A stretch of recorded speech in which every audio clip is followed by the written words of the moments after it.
You met someone. Your heart was racing. Your mind wouldn't stop. You thought, finally, this must be love. But your hands were shaking. You couldn't eat. You were checking your phone every 4 minutes. That wasn't love. That was your nervous system in crisis.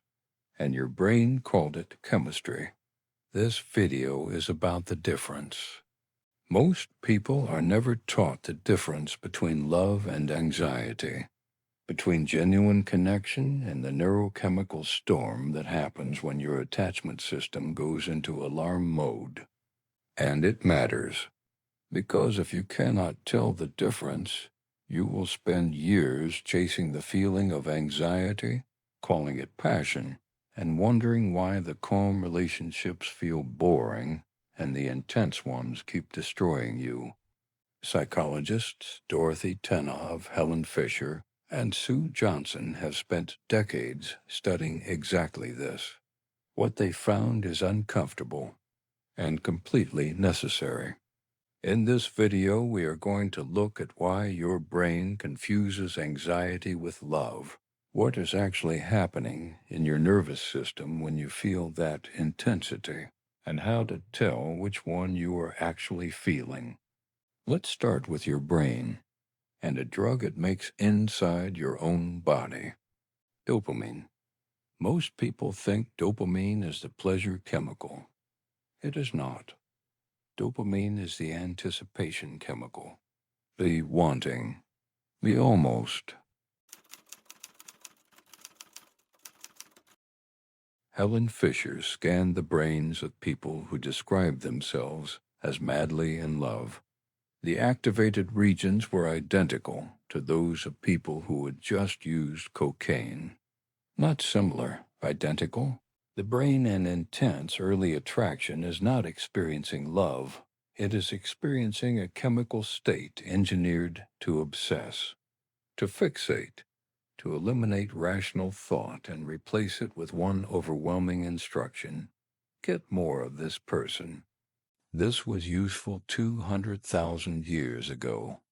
Obsession with a mate improved survival odds. Your ancestral brain did not care whether this person was good for you. It only cared that you did not lose them. Dorothy Tenov called this state limerence. It is involuntary. It produces intrusive thoughts about the person. They enter your mind hundreds of times a day without invitation. It produces extreme sensitivity to their signals. A text message that arrives quickly, relief, then dopamine. A text message that doesn't arrive, anxiety, hypervigilance, mental replay of every conversation. The nervous system swings between these two states dozens of times per day. And here's the critical point. That swing from anxiety to relief to anxiety feels electric. It feels alive. It feels like nothing else. And your brain catalogs that feeling under one word, love. But what you are actually feeling is the neurological signature of uncertainty and relief cycling rapidly, the same pattern that makes gambling addictive.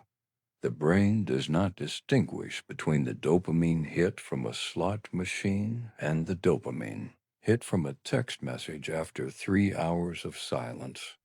Intermittent reinforcement.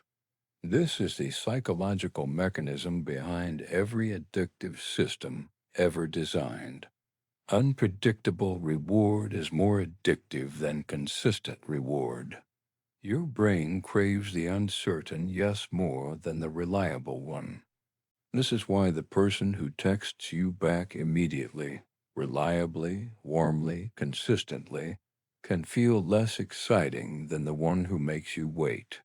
The reliable one doesn't activate the dopamine anticipation loop. The unreliable one runs it at full power. So when you say the chemistry was unreal with someone who was unavailable or unpredictable, you are correct. The chemistry was unreal. It was manufactured by your own nervous system in response to uncertainty. That is not a flaw in you. It is how dopamine works. The problem is that once you understand this, you can no longer pretend the intensity proves the love. Intensity proves the uncertainty, nothing more.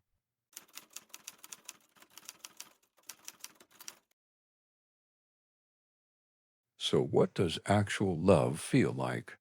Sue Johnson, the psychologist who developed emotionally focused therapy, describes it as a safe harbor, a secure base, something that makes you more yourself, not less.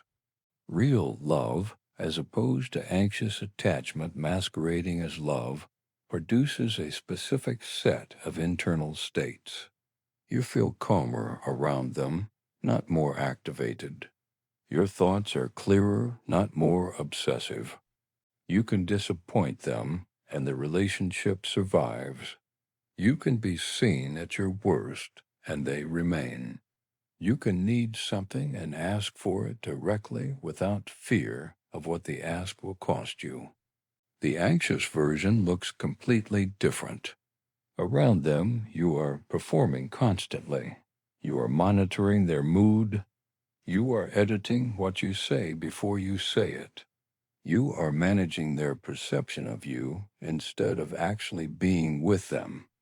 John Gottman's research found that people in anxious attachment cycles spend enormous mental energy on what he calls hypervigilance, scanning the relationship constantly for signs of threat. It is exhausting, and it prevents intimacy because you cannot be close to someone you are also watching. So here is the test. Think about the person who made your heart race. Think about how you felt around them, not the highs, the normal moments. Were you more yourself, or were you a careful, managed, slightly smaller version of yourself?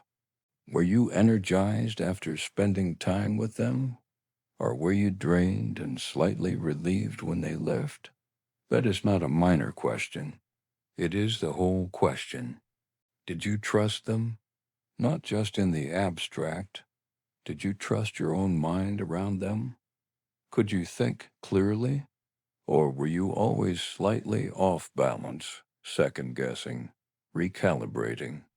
The philosopher Simone Weil wrote, "Attention is the rarest and purest form of generosity. Love requires that you can actually pay attention to the other person. Anxiety prevents attention. It redirects everything inward to your own fear. You cannot fully see someone you are afraid of losing. The fear distorts the image. And this is the most important thing. If you have spent years in anxious relationships, your nervous system has been trained to read anxiety as love. Calm will feel wrong. Peace will feel like distance. Consistency will feel like boredom. This is not a character flaw. It is a calibration, and calibrations can be changed, but only once you see what your system has been measuring against.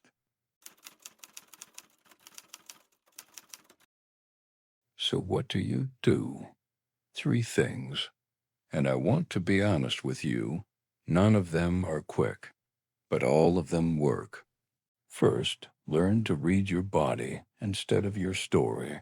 Your mind will construct a narrative about why this relationship is special, why the intensity proves the connection, why the chaos is just passion. Your body is less creative. It knows the difference between safety and alarm. When you are around someone, are your shoulders relaxed? Is your breathing regular? Is there space in your chest? Or are you holding tension in places you didn't notice until now? The body reports accurately. It is not trying to protect your feelings. Second, sit with the discomfort of calm. If calm feels wrong, if peace feels like something is missing, don't immediately fill the feeling with drama or reach back. Toward the person who gave you anxiety, sit with the discomfort. It will not kill you. It will recalibrate you. The discomfort of calm is withdrawal. It is real. It passes. And on the other side of it is a nervous system that has begun to forget what it was trained to crave. Third, change what you find attractive by changing what you pay attention to. The nervous system learns by repetition. Notice the moment someone is consistent. Notice the moment someone tells you something true instead of impressive. Notice the ease. You will not find ease exciting at first. You have to choose to pay attention to it anyway, deliberately, repeatedly, until your nervous system updates its definition of what home feels like. Let me say this as clearly as I can. The relationship that feels like you cannot live without them, but you are obsessed, that the thought of losing them is unbearable. That feeling is not evidence of how much you love them. It is evidence of how activated your nervous system is. Love does not make you smaller. It does not make you monitor and manage and perform. It does not make you feel like you are constantly on the edge of losing something. That is anxiety, and you deserve to know the difference. The calm relationship is not boring. You have been taught that it is boring by every pattern that trained your nervous system to read alarm as aliveness. The calm relationship is where the actual work of love happens. The slow, quiet, completely real work of two people actually seeing each other. You are not broken for not knowing this. Nobody taught you. Most people are never taught, but you are reading this now. And knowing changes things. Slowly and perfectly, irreversibly, knowing changes things. Your nervous system learned this. It can learn something different. Not by forgetting what happened, but by slowly, deliberately, choosing what to pay attention to next.